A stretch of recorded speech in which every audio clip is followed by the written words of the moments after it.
Welcome to the No Quit Living podcast. Our primary objective is to motivate and inspire our listeners to never quit. The reality of life is simple. We all fall. We all fail. At times, we get knocked down. The question is, do we get back up? Are we stronger? Are we better prepared to attain the maximum of our potential? Thank you for joining our No Quit tribe. As you go for your greatness today, never quit. And remember, we rise by lifting others up. Welcome to episode number 298 of the No Quit Living podcast. I'm your host, Christopher J. Worth, and today's theme of the day is We Before Me. Our quote of the day comes to us from Kathryn Gordon. When we comes before me, you become the person and team you are meant to be.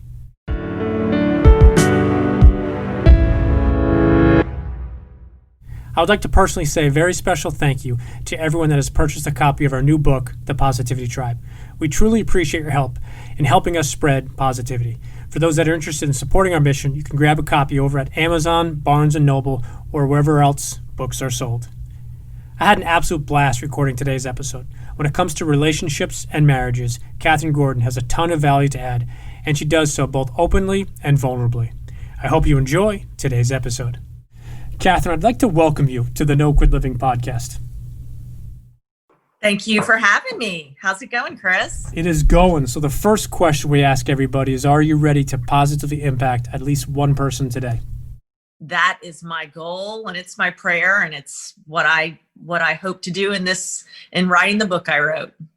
We will touch on the book quite a bit. So the second question we ask everybody is for their no quit story. And in lieu of that question, I'm going to change it a bit based on your book, and you shared so vulnerably with the readers about you and John and your marriage. What is the reason why you didn't give up, and why do you feel that some people within marriage and relationships just give up and some people refuse to? Okay, so that's something we wrote about in the book, which is the 4 C's. And I didn't give up, well, of course, because I love John. That was number one. But there's a lot of things in there. And so one of the things I feel like to stay in the marriage and to keep it going is to communicate. And where there's a void, negativity will fill it. And one of the things I found with John, and he did not want to talk a lot. It was something I had to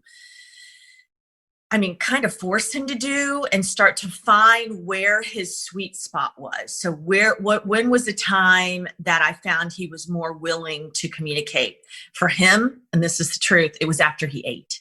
If he was walking in the door and he was hungry, forget it. The more we started to talk, the more I found that really the issues with him all boiled down to fear. And, we can really right now, especially with COVID, and I know a lot of people have been reaching out to us that are having difficulties and, wanting to split up. And when you really get down to a lot of what's going on, it's fear. So with John, he was afraid he couldn't provide for our family. He was afraid I was not going to find him attractive. For not being able to make a living. And everything boiled down to fear. So when we were able to pinpoint that and really discuss it, that's when the communication really took place, where the bonding took place, which leads us to the next thing, which is connect. And so the other thing that we would do is we would walk. And on those walks, we would talk, and sometimes we would fight. There were times in the middle of the walk, we were ready to go in the other direction, but we would just keep walking and talking it out. And that really helped us to connect. And then the other thing, to be honest, is to be intimate. So one of the things I tell my friends is to take the time to be intimate with your partner. Studies show, well, they don't even show. The science says that, when you are intimate, you have a hormone called oxytocin. And that is literally a hormone that is biologically wired to make you two connect.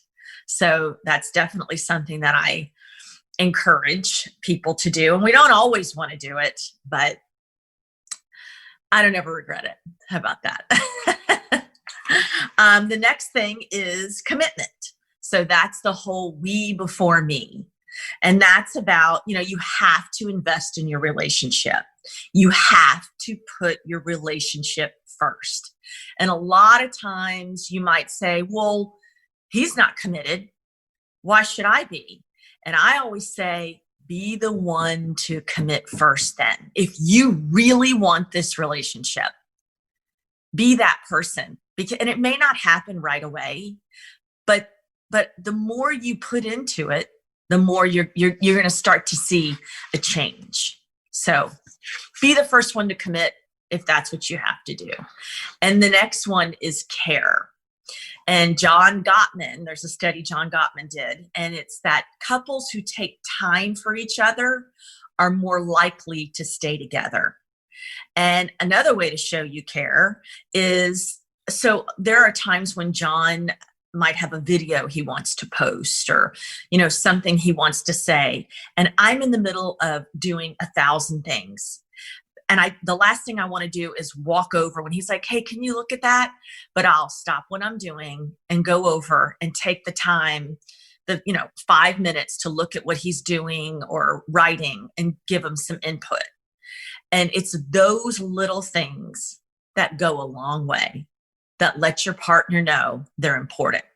And those are the 4 C's. And there's another one I like to add to that, and it's not in the book, but I just realized this week that I think is really big, and it's compliment. So one of the things that I would do, John would be leaving to go yet on another plane, all dressed up in his dapper, suit, looking handsome. And I'd be standing in the kitchen with my hair a mess and, trying to get ready myself and just feeling horrible about me. And I would really want to cut him down. I would want to say something. And really, because it was my own fear. My fear that he was going to be attracted to somebody else, or somebody was going to, catch his attention. But I would do the exact opposite. And I would look at him and say, you look so handsome today. You better be careful, John. You better. And I would say those things and he would beam from ear to ear. And the more I started doing that, the easier it got for me to do. And crazy enough, it started to make me feel better. So that's another big one, is compliment. I think those 5 C's that you shared, obviously the 4 are in the book. And I think the interesting perspective is you find things out after, and that 5th C. And as you know, I just wrote my first book, and there's been some things that come out after. I'm like, oh, I could have done this or I could have done that. But I think that's the beauty of being creative. And obviously both you and John are creative in regards to what you do and how you do it. A fun question I ask everybody is, if you had to define yourself, but you could only pick one word, what word would you pick? Spontaneous. I'm definitely spontaneous. I mean, sometimes that can be to my detriment when you're a parent. But ultimately it is who I am. And I like to have fun. So I would definitely say that's a good word for me. Yeah. And it's the one thing John loved about me, but then it was the one thing that bothered him once we got into the marriage and had kids, but now he loves it. So a question we often ask is the importance of reading and books and the value it has on people. And I want to ask you this question, but I want to preface it a specific way, is there is no John Gordon. So have you read anything recently, or perhaps you're currently reading something that you'd like to recommend to our listeners? Well, it's not out yet. What I'm reading is the manuscript for Jamie Kern Lima. She was the founder of IT Cosmetics and just had sold it to L'Oreal. I think it was $5 billion. So she just wrote a book called Believe It. So I'm reading her manuscript and haven't finished yet, but it's really good. When does that come out? I don't know for sure. I think it comes out in December, but I don't know that for sure. I have to let you know. So I'm going to take the creative ownership here and ask you a follow-up question is, excluding the book that you co-authored with John, what is your favorite book that John's written? That John's written, I think it would have to be the Energy Bus, the first one, because it was definitely loosely based, but based on our life at that time. And it was the first John book that I've read, and so many of my friends and people that are in the same realm of personal development, it's the first book that they read. And I think, to your point, is the first book a lot of times is the most special in some ways, because you find that attraction to an author or to their style, and I think it's important. And obviously, John's written a ton of books after that, but I think my all-time favorite is also The Energy Bus. Well, and it was really neat the way that came about. I mean, he was walking and it just hit him. I mean, it was really a God thing. But even the way the characters came together, and so for me to be able to watch that and read it's pretty amazing. Yeah. So we'll touch on your book in a second, and I have a couple of follow-up questions. But I'm curious if you could go back to the 20-year-old version of yourself and give yourself just one piece of advice. What would it be? Yeah, I would say take care of your body. I think I, definitely did a lot of damage to my body. So I would say take care of yourself, take care of your body. You're gonna need it later on. That's advice, I think, in so many ways and different shapes we all could have used at the age of 20. If I had the opportunity to grant you dinner with anybody, dead or alive, who would you pick and why? It wouldn't be someone famous. I think I'd say my father. I really miss him. He passed away in 2000, and I'd love to have dinner with him just one more time. I think some of those answers are really special, and you'd be surprised more often than not. It's somebody that is no longer around, whether it's a family member or somebody that had a positive impact on the guest's life. So I'm glad that you shared that. So going to your book, which I had the opportunity to read as a member of the pre-launch team, and I thought it was fantastic. As I shared with you, I've gifted it to a couple people. But if there was only one takeaway that you could give to each reader, is there one thing that you and John really wanted to make sure that the readers took away from the book? Yeah. If we can do it, anybody can. We were, our friends were so surprised and are surprised that we have stayed together. I mean, now they can see it from the other side. We were the couple that was fighting a lot. There was just a lot of chaos and turmoil. And then, add on to that when the children were young. And I mean, to see us then, you would look and say they are not going to stay together. But we did. And I mean, seriously, if we can do it, anybody can do it. So going back to the earlier quote you shared, I wanted to ask if you could just share that quote again about the void, because I want to touch on that for a second. So that is my favorite John Gordon quote. And that is, where there's a void, negativity will fill it. And, that goes with anything in life. When something's not clear, I think for some reason, we as human beings automatically interpret that as something negative, something's wrong, something's missing. And if we really just, went right to what it is to communicate, you'd find out 9 times out of 10, it has nothing to do with us, or it's not even remotely what we thought it was. So where there's a void, negativity will fill it. When you and I were talking before we started recording, we talked about that quote for a second, and I just want to follow up that. I think you could literally take any area in your life, personal, professional, with your hobbies, sports, fill in the blank, and I think where there is a void, negativity is going to come up. And I think during this very difficult 2020, it's been challenging to so many of us in so many ways. I think so many people have filled those voids with negativity. It's not just their own doing. It's from the news. It's from other people spreading this or spreading that. But it goes back to something that you touched on earlier is fear. You talked about John's fear, and I think I talk about it often too, but fear is the number one dream killer. And I forget the quote, but there are so many famous and amazing quotes and memes and posts out there on social media is that so many people, probably myself included, probably yourself in some ways, we have this fear of these things, and ultimately such a high percentage have never come to fruition, but we spend so much time focusing on fear and over focusing on it. So an interesting question for you is if and when any of our listeners have that void or have that fear, is there a suggestion or recommendation you can give them to, refocus on, instead of the fear, but focus on the good or focus on the positive? Well, it's the whole thing. I think it goes back to, you have to talk to yourself and not listen to yourself. So, when those thoughts come in, my book's not going to sell, or, oh my gosh, someone's going to judge me for something I shared about my, past, life.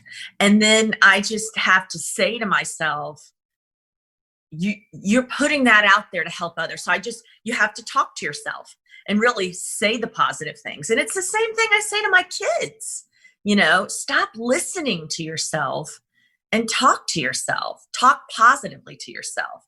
I mean, there are times in my life when, and especially early on when I was trying to get my own life together, and these negative thoughts would come in. I got to the point, and I've shared this before with my friends, where I would out loud say, stop it. Stop it. And then immediately replace it with something positive. Because we can go there. That's so important. I think there's some quotes out, and I'm not gonna give the actual quote, but I've heard and read anywhere between 50 to 90,000 thoughts go in and out your mind on a daily basis, and up to 85 to 90% of them are negative. So whether that is on the low side or high side, the reality is that we are constantly having those negative thoughts and doubts and things coming to ourselves. But what you said, I think is spot on. And I just want to repeat it for our listeners, is talk to yourself.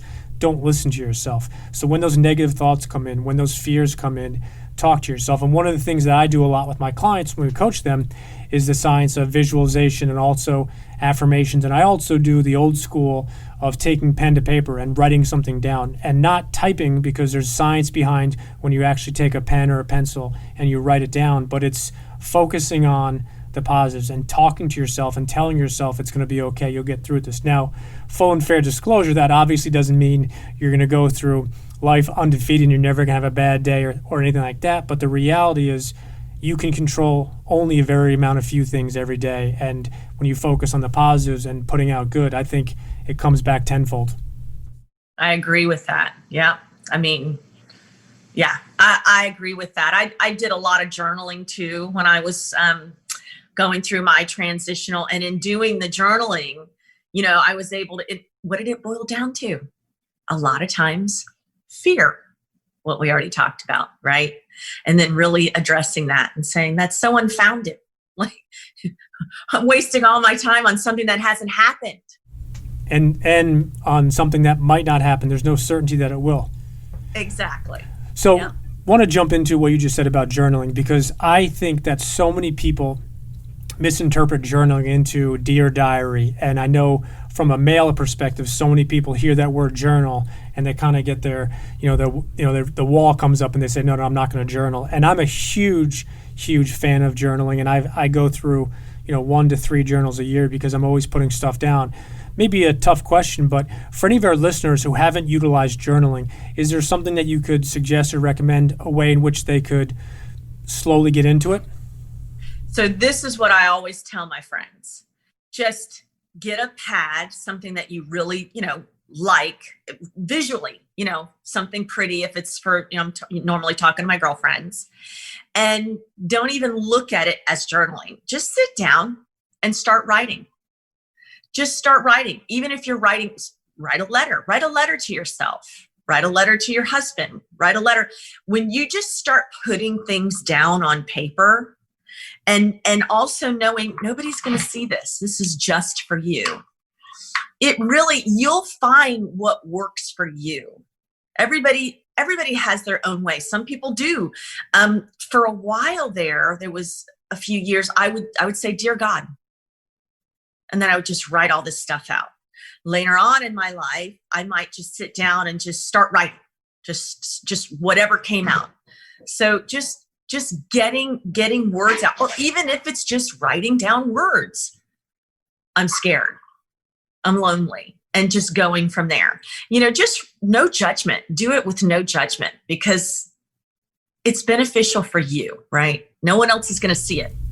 I'm really glad that you touched on that, because I think that's something that there's validity behind it. There's science behind it. I know a bunch of coaches and trainers and even psychologists have written amazing books about things that they've titled the throwaway method, where you write something down and you rip it up, or you burn it, or you throw it out. Nobody else sees it, but it takes that fear, that anxiety. It doesn't make it completely go away, but you always feel better when you write it out. And I think it's really important that you touch on that. So thank you for sharing that. The one thing that I took away, or the biggest thing I took away from your book with John, is the word vulnerability. And I think a lot of people miss that word as they look at it and think of it as being weak or showing weakness. But I think everybody, and myself for many years, took it the wrong way. It's I define it as strength and power and confidence. And the thing that hit me about your book is you and John spoke about, or wrote about, the good times, the bad times, but also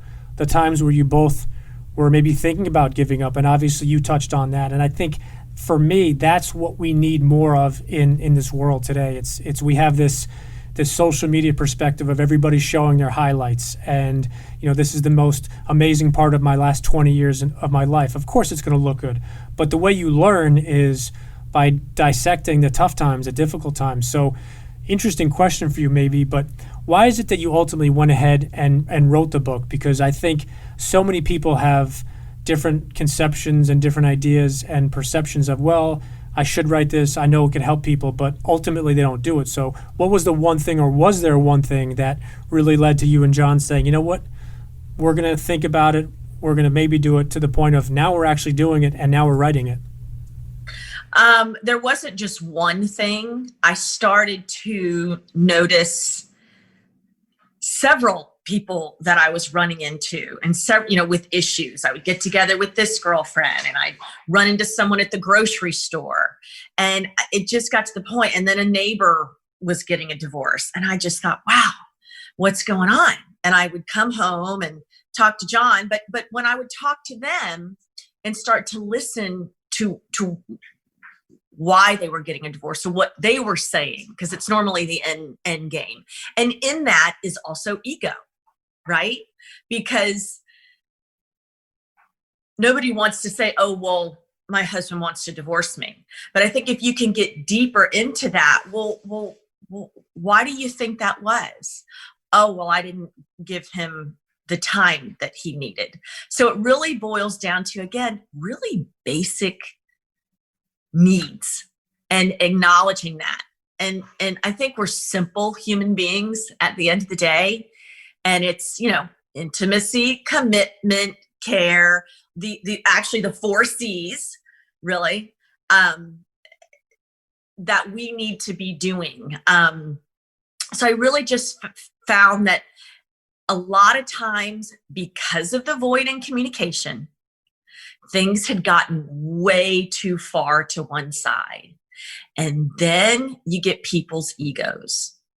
So instead of doing what you just said, which is being vulnerable and going, hey, we need to really work on this, or this is what's really going on with me. They put their wall up, and then neither one of them are willing to bend, which is it's such a shame, because, then it becomes about your issues. And that's when I normally say, if you are at that point, or you're finding that that's where you are, there's nothing wrong with getting therapy. And I know a lot of men in general, I hate to generalize, but it's normally the men that don't want to do it, but it can really help just get you to that next level, that you have some tools to work on to keep your marriage together. Something you said really stood out, and it's the small things. And I think you talked about simple human beings. I think we tend to overcomplicate things. And I know there's a bunch of books out there and courses out there. And for me, the ones that I'm attracted to are not the 74 steps of running a business or the 116 ways to launch a top podcast. It's the flip side of that. It's, the 5 things you should do before you launch a podcast. Or, like I said, having written just my first book now, it's, the things that attracted me were, how to write your first book, or the 3 things I wish I knew before. And I think we overcomplicate things. And what we end up doing is it's paralysis by overanalysis. And, you become so confused with the things that are not the important things. That going back to what we shared before is the fear. It's the things that are not going to happen. It's the things that aren't coming to fruition. So I'm really glad you touched on that. We're going to change lanes here to what we call our hot seat questions. And the only request we have of you is you just spit out the first thing that comes to mind. Last meal, you can pick absolutely anything. What do you pick? Hot fudge sundae. Favorite smell? Roses. Favorite sport? Tennis. Do you have a favorite team? Well, now I do. For football or tennis? Either or. Well, I'm talking college tennis. Well, football is Clemson Tigers. And for college tennis? Well, Clemson Tigers. Clemson Tigers. Do you have an all-time favorite movie? I think I'd have to say Cocktail. I don't know why, but Tom Cruise. You can't answer yourself or John, but do you have an all-time favorite author? It changes all the time, depending on where I am. I mean, I could tell you who my favorite author was in my 20s, 30s. So Deepak Chopra definitely was my favorite author in my 20s. Let's say that. What is the favorite app you have on your phone? You're going to laugh. It's Google Maps because I'm in LA. That makes plenty of sense. It maps on my phone, and I'm not in LA. So what's the background picture on your phone? It's John and I on our 15th wedding anniversary. Yeah. Do you have an all-time favorite book? So again, that changes, but 2 books that were life-changing for me were in my 20s. I read John Bradshaw on the Family. And if you have the chance to listen to my podcast with John, it'll tell you a little bit about my life growing up. And it was, alcoholic family. And then I, in turn, just started on a trek of drugs and drinking. And when I was 25, I decided to change my life and stop blaming my parents and being the victim, because it was all about that. And that's, I was headed in that direction.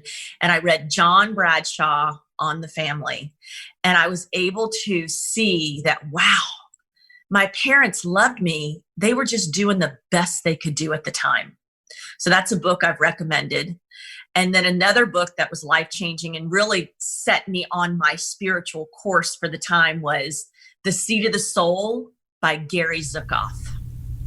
I think I know the answer to this question, but do you have an all-time favorite quote? My all-time favorite quote: where there's a void, negativity will fill it. I love it. So what's the best way for our listeners to connect with you? Are you active on social media? And then for our listeners that want to find out more about your book or get a copy of your book, and I believe there's also a downloadable action plan, why don't you tell them a little bit about that, please? Yes. So there's a free action plan at relationshipgritbook.com. And you can reach me on Instagram at Kathryn Gordon. I'm on Facebook. And then, you can go to the relationshipbook.com to get the book. And I definitely recommend, as I said, it's a fantastic book. And then last question we have for you is the same question we ask everybody, is if you have any parting words you'd like to leave with our listeners today. Don't give up. It's worth it. Just don't give up. That hits home with our No Quit Tribe. So, Kathryn, I truly, truly appreciate your time, and I hope to connect again with you soon. And good luck to you on your book. I'm looking forward to reading it. Thanks for sending it. Thank you. Thank you. Bye-bye.